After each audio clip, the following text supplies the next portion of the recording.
so you've heard about calcium from my friends, and right now I'm going to show you the calcium experiment. What I'm going to be comparing is isotonics with the calcium supplement that my mom takes that was prescribed to her by a doctor. And how I'm going to compare their effectiveness is to show the difference in the amount of calcium ions in the water. And how I'm going to show that is to see how well they conduct electricity. I'm going to show that with this particular gadget, which is a light bulb. It's actually already connected to electricity, so I'm not going to touch it.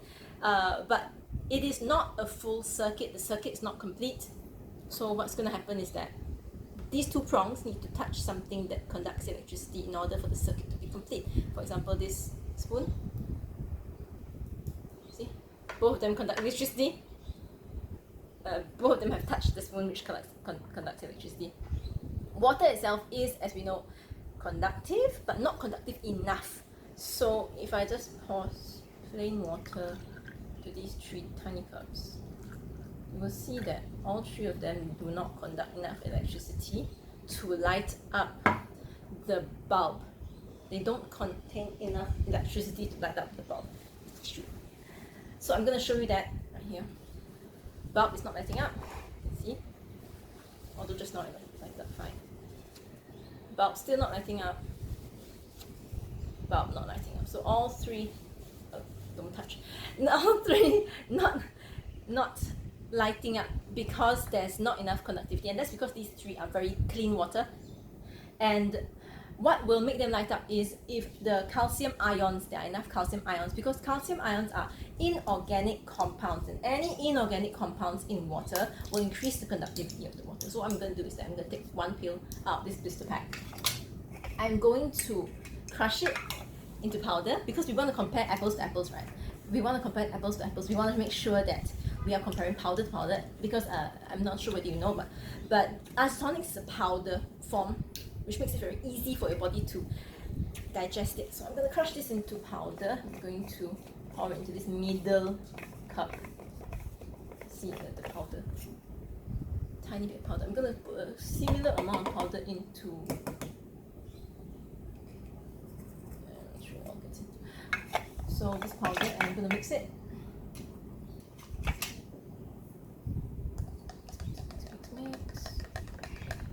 As you can see, it's not really that easy to mix. The powder kind of floats on top. I mean, imagine if this is your stomach and it's trying to digest the calcium ions, the calcium pill, and this is what's happening. I'm not sure whether you would fully get the benefit of the calcium that's inside this pill. But let's leave it to the experiment to show how many calcium ions are in this mixture. And next, I'm going to add some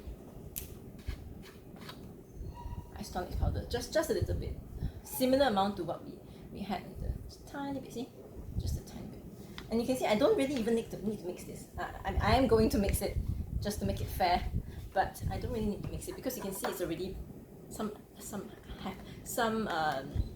response is already happening in the water even before I put my spoon in. So I use different spoons, so no cross contamination, right? Okay, so you can see now we have. I'm going to do the experiment again. Plain water does not conduct any electricity, or rather does not conduct enough electricity to light up the bulb. I'm going to wipe it off. No cross contamination.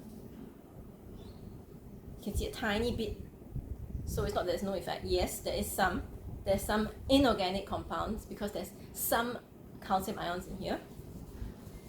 Wipe it off. Make sure it's really clean and dry. And finally here, a lot of calcium ions, a lot of inorganic compounds that makes the water in this cup conduct electricity. And that's the end of the experiment. Thank you so much for your attention.